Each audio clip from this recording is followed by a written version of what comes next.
If you've ever wondered, are Facebook leads any good? What's the quality of Facebook leads? Why don't Facebook leads answer whenever I call?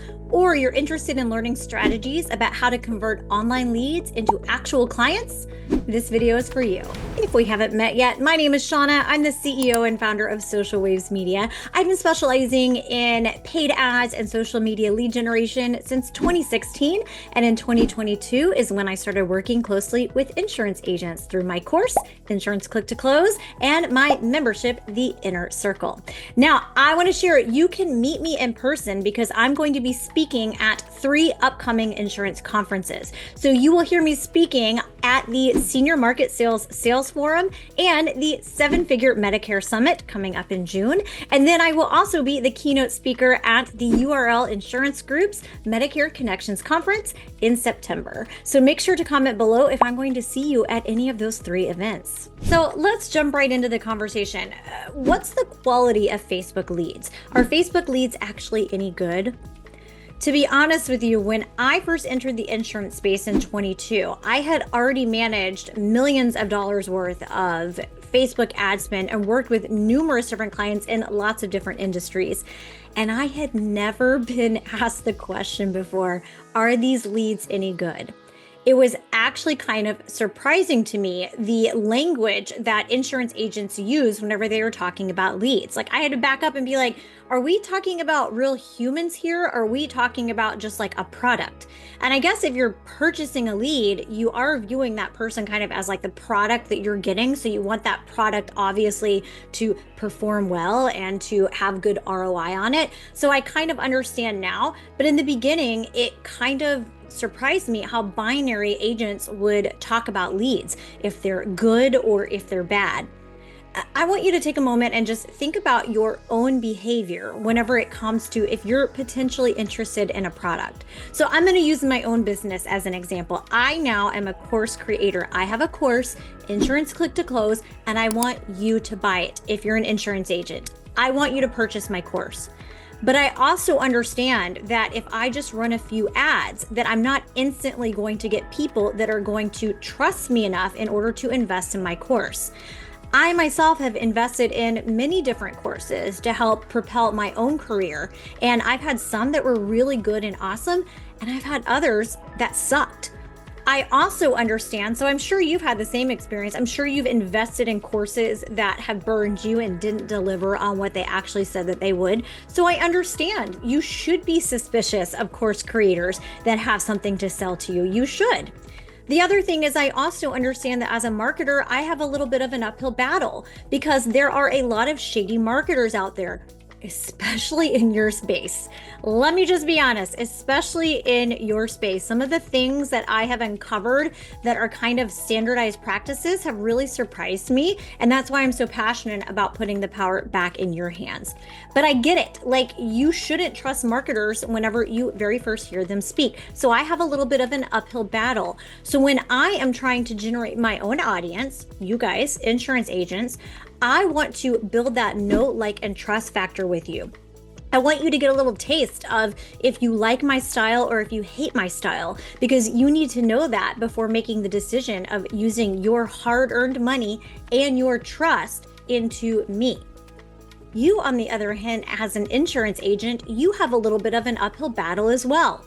You know that there are a lot of shady insurance agents that don't really care about making the best decisions for their clients. It doesn't matter which line of business you're actually in. There have been scams that I have seen at the agent to the client level all over the place that I'm sure you're aware of. There's also lots of big companies that make these big promises, or especially in 22, 23, 24, whenever it was all of those like 500 gift card, or I've even seen like a $6,000 social security check type of ad that is a very much bait and switch ad in order just to get the user's information, whether that was to unethically flip them, or maybe they're online lead vendors, so they want to get the cheapest lead in order to sell them to agents. So either way, you as an agent already have a little bit of an uphill battle if they've never heard of you. And I don't know about you, but for me, I'm not willing to give over my information, speak to someone on the phone, and instantly convert into a client with someone that I have never even heard of. So, two truths before we jump into this even deeper that you need to realize about Facebook ads, and whenever it comes to you potentially building your own brand awareness online. One, Facebook ads live at the top of the funnel. They're the very first step in a customer journey of someone becoming your client. And number two, Facebook ads do not get you the client. They get you the lead that then you are able to convert into a prospect, and then you are able to convert into an actual client. So what I'm saying is, at the very top of the customer journey, when someone is very first considering learning more about something, that is where the Facebook ads actually live. So if you can hit someone with a pain point, like maybe you're saying the reality is the cost of burial expenses is this price in 2025, or parents, it's not something that you want to think about, but what are you going to do if something happens? It's something that we have to. Or if you're turning 65, there's 3 crucial deadlines. Or if you're a healthy entrepreneur or truck driver, you shouldn't be paying so much out of pocket for your health insurance. I could go on and on and on. But you see what I'm saying? Your Facebook ad captures them in a moment, thumps on that pain point a little bit, or presents the benefits. They then give you the information, and then you have the ability to take it off platform, which is even more powerful, and convert them. Now, there is a little bit of an exception of Facebook actually getting you the client, and that is if you have built some sort of a brand awareness where people have heard of you and seen you before, and you do that by posting consistently. This is how most online lead vendors are able to generate leads ethically. I'm not talking about the bait and switch, but ethically for a lower cost. Most of them have created some sort of a branded page that they have invested time and energy into building some sort of a brand around, and then they run ads in that brand name, and then they hand those leads over to you. What they are doing is something that you absolutely can do too. So let's talk about why don't Facebook leads answer whenever you call. Most of the leads that you are going to be speaking to from Facebook are considered cold leads. So the difference between a cold lead and a warm lead. So a warm lead is someone that has seen your brand before, they've interacted with your brand before, maybe they've been exposed to some of your posts, or they've gone to your website. So they're a little bit warmed up. They already know who you are. Like you watching this video right now, you are part of my warm audience because you have interacted with me. You actually know who I am. A cold lead is someone that has never heard of you before. So maybe they are just scrolling through their Facebook newsfeed and they get hit with an ad that has compelling ad copy that is compelling enough that they're willing to give you their information and convert into a lead. So that is a cold lead. When you get cold leads, especially in today's day and age, many of them need to be warmed up before they are going to fully trust you. In my opinion and my projection of what I feel is going to become the norm is not going to be to triple dial leads as soon as you get them. Think about your own behavior. Me, if I go online and I fill out something trying to get a quote and all of a sudden my phone blows up, it is not something that is exciting to me. I'm not like, yes, I'm so excited to talk to this person that is probably going to sell me something. I want to kind of vet them out. I want to be warmed up, and I kind of want to get a feel of if I know, like, and if I'm going to eventually trust them. So when you are running Facebook ads, if the person is not picking up the phone, it is not the ad's fault. The ad is essentially doing its job from getting you the lead. Now, there are definitely things that you can do to increase your chances that a lead is going to talk to you quickly. So one of those things can be the actual messaging. What message are you using to attract the lead? There is some very interesting strategies that I've seen going around out there. I'm going to use this one as an example. It's the giveaway funnel, where you run an ad to people in your area and you offer like that you're going to be doing a giveaway or a drawing or something like that.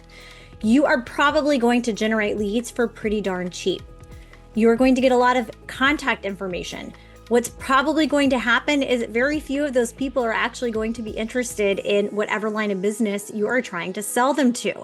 What's also not going to happen is they're not going to build up the know, like, and trust factor with you as an agent. Versus if you are willing to just spend a little bit more on your lead and have a message that is honest, compelling, straightforward, builds a little bit of that trust, then it's going to start you off on the right foot from the very beginning. The second thing is you want to make sure whatever your offer is, like let's say it's either a free consult, or let's say you're going to be giving them a like Medicare 101 webinar, or you're going to be giving them a lead magnet, like a free guide. You have to make sure you actually deliver with what is actually in the ad.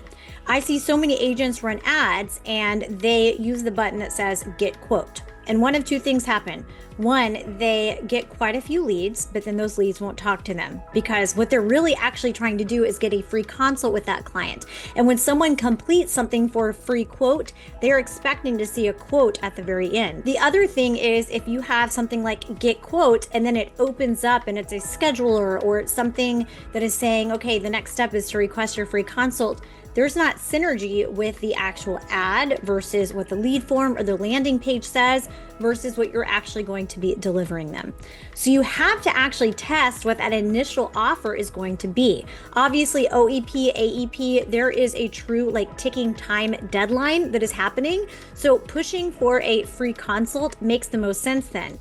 Final expense, that is a kind of a quicker, decisive product that doesn't take a whole bunch of research. So having a go straight to consult is going to work. If you're looking at something a little bit more in depth, like a T65 or annuities, or even whole term, whatever it is in the life insurance space, many times you need to build a little bit of trust with a prospect. So they either need to have kind of had exposure to your brand a few times before you're asking them to give you that information for a consult, or you can offer a lead magnet. In other words, a valuable piece of content that provides them value and also sets you up as an advisor from the very beginning. Now, let's use my business as an example because you can kind of relate. Instead of thinking about yourself as the person going after the leads, I want you to think about yourself as my lead that I'm trying to generate. I run my own Facebook ads right now. And well, of course I do. But when I'm running my own Facebook ads, the current offer right now that I'm offering is a free training that educates you, the agent, about lead generation ads. And then of course, I share all of the details about my course.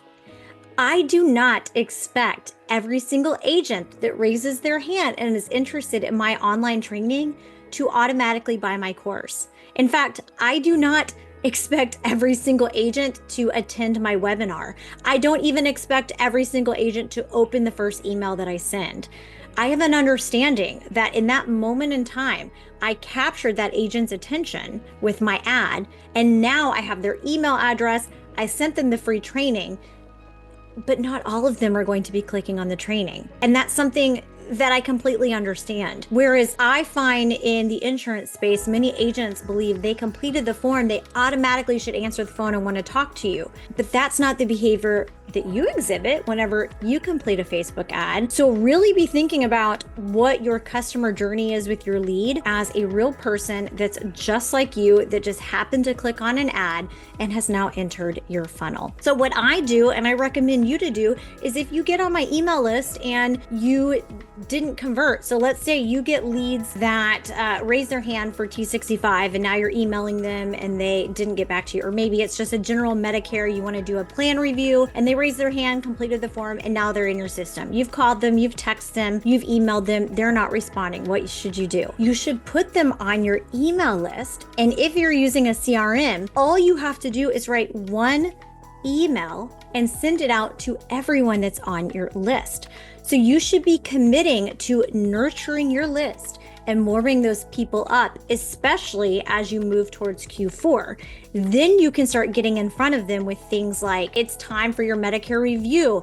There are many changes that are happening in 2026. You can be one of the very first on my schedule. Here are 3 scams that I'm seeing happening right now in this industry. Here are 3 things that you need to be aware of. Here are 2 mistakes that you need to avoid, and so on. Do you see what I'm saying? If you get on my email list and you've shown that you're interested in potentially learning learning more about Meta ads for me, but you don't buy from me. The biggest mistake I could make is to continuously hammer you with purchase emails. Buy my course, buy my course, buy my course. That's not going to gain your trust at all. That's going to make you unsubscribe from my list. Instead, I'm going to continue to provide you with value so you can get a sense of if you know, like, and trust me. And if you do decide that you want to invest in a course, I'm going to be at the top of your list because I have already set the stage for you to understand who I am and how I work. It's the same thing with you. When you get a Facebook lead, take the time to create a marketing plan that allows you to nurture them. You have already spent the money to get their information off of Facebook. You already know that this individual has raised their hand at some point and expressed some interest in what it is you have to offer. Now take a step back and consider what your actual nurture workflow and funnel and marketing plan over the year is going to be to get them to convert into that prospect that will speak to you and then eventually a client. So the next time you hear someone say these leads are great or these leads suck, you know the truth. The leads are actually only as good as the message that attracts them and then the system that is in place to be able to work those leads. Now, let me ask you, would you like a breakdown of a nurture system? Or what is your biggest frustration with generating leads online? What is holding you back from actually utilizing social media? Is it the tech? Is it imposter syndrome? Do you just have no idea what to post? Let me know in the comments. And thank you so much for watching this video. If you've made it this far, please consider subscribing. Costs you nothing and it means the world to me. And I'll see you in the next video.